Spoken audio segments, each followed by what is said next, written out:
이어서 오늘 작전주 보도록 할 텐데요. 작전주는 이 종목을 골랐습니다. 합성고무. 요즘엔 천연고무 대신에 합성고무죠. 합성고무의 세계 1위 기업입니다. 금호석유화학. 금호석유가 오늘의 작전주입니다. 어제 이 뉴스가 완전히 묻혔는데요. 우리 국내 증시가 초토화되면서 중국의 인민은행이 예상 밖의 깜짝 금리 인하를 단행했습니다.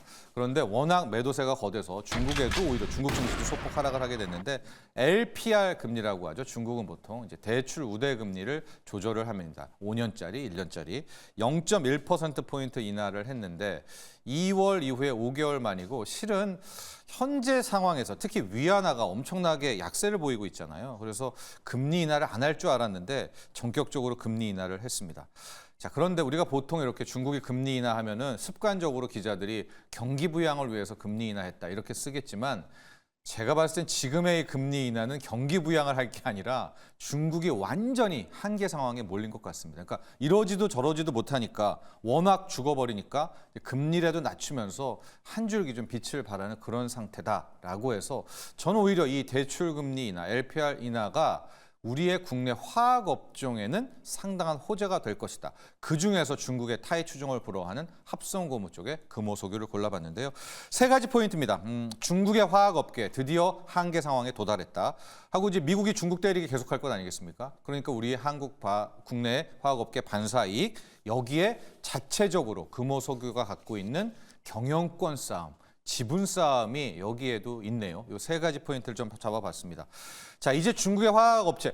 지금 화학이 3년, 5년 계속 죽었던 이유가 이 중국이 계속 저가 물량을 공급하기 때문에 우리도 어쩔 수 없이 그냥 같이 망해간 건데 앞서도 봤죠. 이 상황에서 위안화가 저렇게 약한데 또 금리를 낮춘다? 진짜 이제 더 이상의 중국의 화학 업체들도 막 덤핑한다거나 이런 짓 못합니다. 이런 와중에 트럼프든 또 해리스든 계속 중국 때리니까 오히려 중국의 화학 업체들은 더 위축될 수밖에 없고요. 이것이 반사 효과로 오게 될 텐데 아직 전방위적으로 폴리에틸렌, 에틸렌까지 가지는 않을 것 같아서 일단 중국을 압도하는 금호석유를 꼽아봤습니다. 합성고무의 글로벌 생산 능력 1위고요. 큰 사업 비중으로 보면은 합성고무가 한 50에서 60%, 30%는 역시 합성수지를 합니다. 합성수지 때문에 실적이 안 좋고요. 나머지는 좀 정밀화학 이렇게 사업 구조가 되어 있습니다. 이 합성고무는 타이어 만드는 것, 특히 요즘에 전기차 타이어는 천연고무가 비싸서 다 합성고무로 만들거든요. 또 신발, 재지, 또 라텍스로 넘어가면은 장갑, 특유 수술용 장갑하는 이런 것들을 고객사로 두고 있는 곳이다. 1분기 영업이익이 한 780억, 6억 나왔었는데 이제 합성 수지 쪽이 워낙 안 좋았고 수요 부진, 중국이 이때까지는 막 저가 공세를 했습니다. 그러나 지금 거의 모든 증권사들의 2분기 컨센서스가 계속 상향 조정이 되고 있거든요. 아마도 900억도 넘을 수가 있고 저는 훨씬 더 그 이상도 나올 수 있을 것 같거든요. 그래서 2분기에는 깜짝 실적이 나오고 있는데 자, 그 이유는 뭐냐? 합성 수지 쪽은 그냥 똑 쏘쏘인데 합성 고무 쪽입니다. 지금 어떤 상황이 펼쳐지고 있는가? 천연고무가 있잖아요. 원래 고무는 천연고무잖아요. 고무나무에서 나오는 이상기후 때문에 말레이시아로부터 인도네시아 다 이 고무가 없어요. 수급 부족이 되니까 천연고무 가격이 올라가고 천연고무 가격이 올라가니까 사람들이 천연고무 안 쓰고 합성고무 쓰죠. 합성고무 가격이 함께 올라가고 이게 이제 금호석유한테는 호재가 되는 건데요. 실제로 최근에 거의 한 10년 정도의 천연고무 가격과 합성고무 가격을 이제 두 개를 비교해 봤거든요. 거의 동일하게 움직이죠. 천연고무와 합성고무. 이게 대체제인데 가격은 거의 같이 움직입니다. 2017년에 천연고무 가격 튀었을 때 합성고무도 더 많이 튀었습니다. 근데 지금 천연고무 가격이 굉장히 많이 올라가고 있거든요. 그렇다면 합성고무 가격도 올라가고 당연히 금호석유도 실적 반등의 재료가 된다. 또 하나, 이 합성고무는 중국이 못 따라옵니다. 폴리엘리텐 이딴 것들은 되지만 이런 SSD 이런 것들은 못 따라오거든요. 그래서 훨씬 더 반사이익이 있고 이래저래 만드는 합성고무인데 이 중국산 타이어, 러시아 타이어들을 웬만한 완성업체가 이제 다 거의 안 써요. 특히 전기차들은 중국산 타이어는 안 쓰거든요. 그러면 이제 상대적으로 국내 타이어 등등인데 한국 타이어, 금호 타이어, 넥센 타이어 다 어디 무슨 합성고무 쓰냐? 금호석유의 합성고무를 쓴다라는 이제 고객사들이 있고요. 전기차가 2020년을 기점으로 꽤 많이 팔렸잖아요. 19년 말 20년.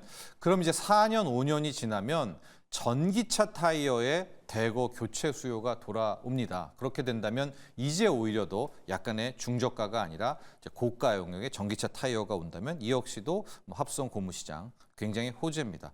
또 중국의 수술용 라텍스 장갑들, 라텍스 관련한 장갑들의 관세가 지금 어마어마하지 않습니까? 그래서 라텍스 쪽도 괜찮다. 문제는 앞서 금호석유가 합성 고무, 합성 수지, 정밀화학 등인데 이 합성 수지거든요. 합성 수지는 진짜 안 좋아요. 그냥 몇 년째 안 좋은데 앞서도 지금 중국이 한계 상황이라고 했잖아요. 폴리에틸렌, 에틸렌 이쪽도 증설도 못하고 이제 더 이상 저가 덤핑 못합니다. 그러면 더 나빠지지는 않을 거다. 합성 수지 쪽도. 자, 이렇게 사업 구조를 보도록 하고요. 마지막에 이제 보너스 같은 건데 이 금호석유는 치열한 지분 다툼이 있습니다. 박찬구 전 회장, 박찬구 회장이 일단 돌아왔는데 조카죠. 박찬구 회장의 삼촌이니까 조카. 박철환 전 상무간의 지분 대결이 계속 나오고 있습니다. 이 박철환 씨 쪽이 한 거의 10점, 저기에는 이제 사모펀드도 붙어 있고요. 11% 정도. 박찬구 회장 쪽이 한 15%, 16% 쪽인데 아직 뭐 격차는 많이 벌어져 있지만은 이제 박철환 저 상무 쪽에서 저 11% 정도의 지분을 가지고 뭐 해라 계속 경영권을 좀 압박하고 있거든요.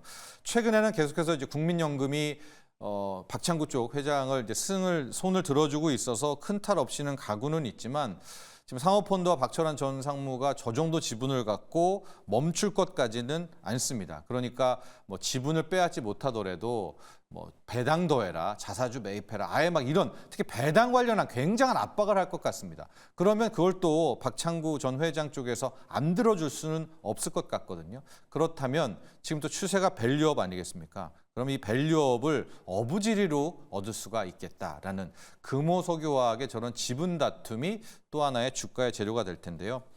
금호석유가요, 굉장히 유명한 것 중에 하나가 현금이 많은, 우리 개인도 현금 많은 명동에 누구 이 얘기하지 않습니까? 금호석유가 거의 한 현금성 자산이 7천억 이상을 쌓아놓고 있습니다. 그렇기 때문에 만에 하나 배당이라든가 자사주 취득이라든가 하기만 하면 상당히 이것들에 대해서 얻을 수가 있거든요. 실제로 지금 뭐 자사주 500억 하고 있고요.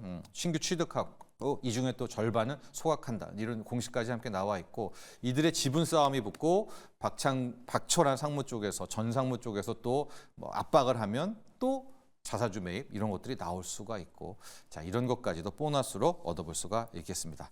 자 오늘의 작전주 합성고무 타이어 만드는 합성고무의 글로벌 1위 기업 금호석유를 살펴봤습니다. 여기까지 하죠.